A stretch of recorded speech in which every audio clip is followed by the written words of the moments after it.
Hey folks, good morning, good people. Welcome to the Daily Brexit.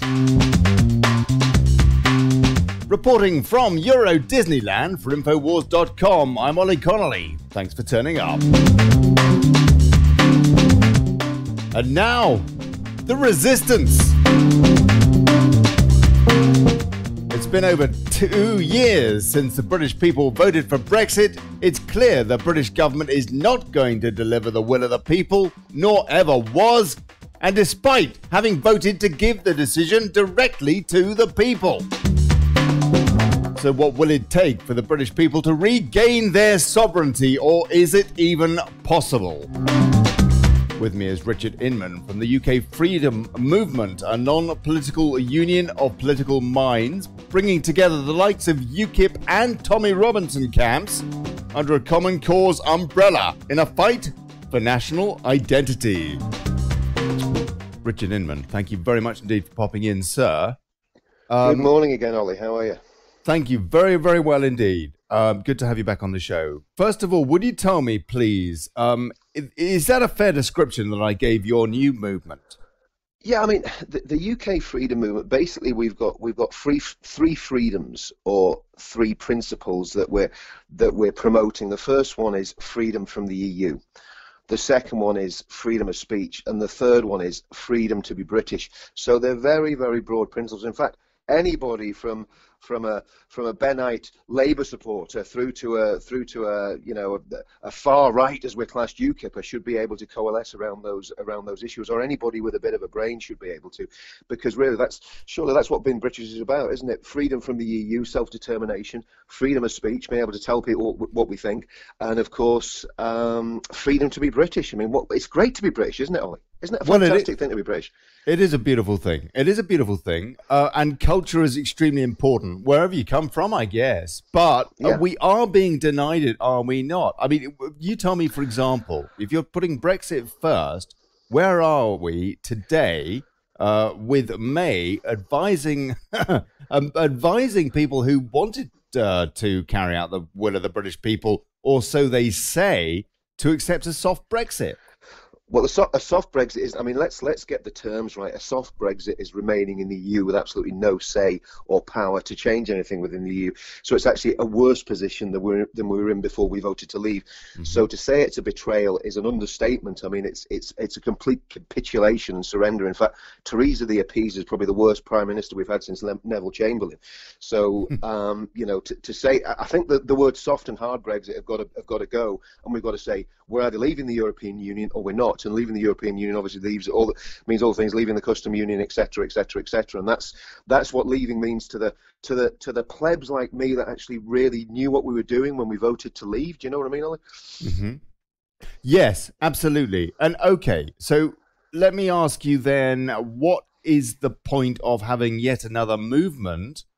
Please, can you explain that difference of being non-political, as opposed to everybody getting behind a party like UKIP? I think being non-political is probably the wrong thing to say. It's very political.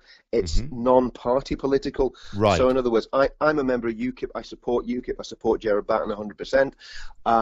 But is UKIP big enough to do the job that needs to be done at the moment? Probably not. If we were plunged into yet another election, could UKIP win enough seats to change things in Parliament?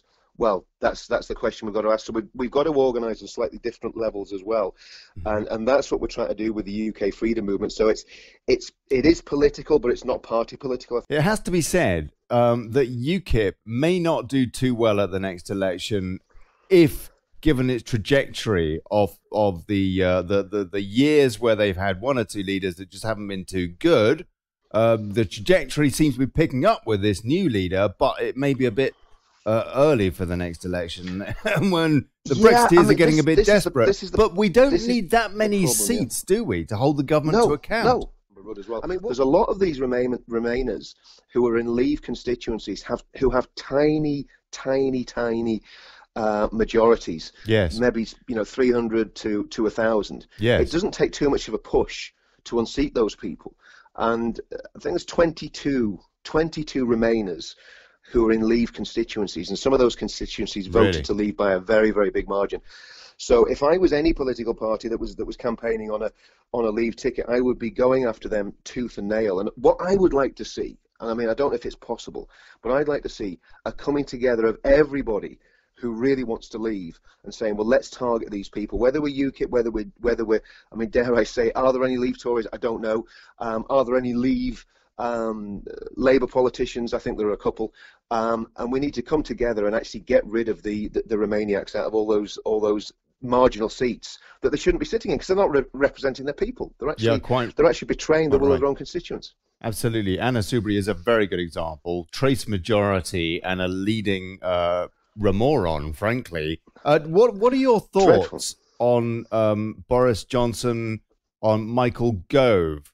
I just wonder if they are controlled opposition. It's and possibly even Rees-Mogg. It's so hard to know. Absolutely.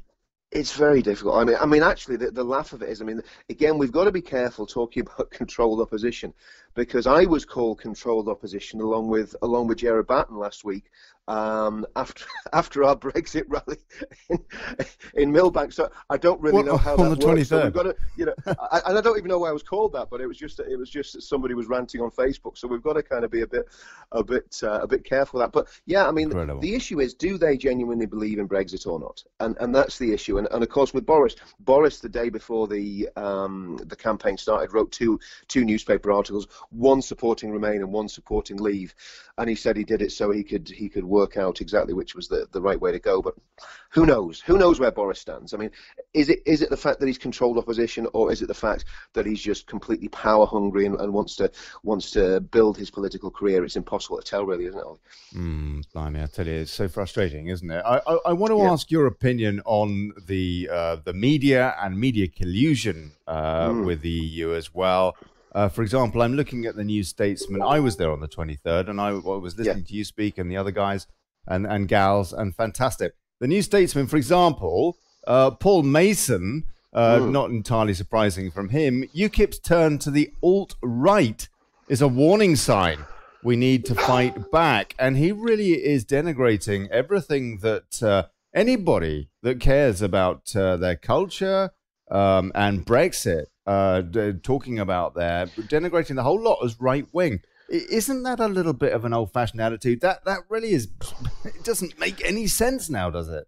I think it's extremely dangerous, because what people like Paul Mason are doing. I mean, Paul Mason is or was a Trotskyite. He's extremely hard left, but he's also a very, very high-profile journalist. He's been with Channel 4, the BBC, but he also called for the state to be used against groups like the groups that I'm involved in.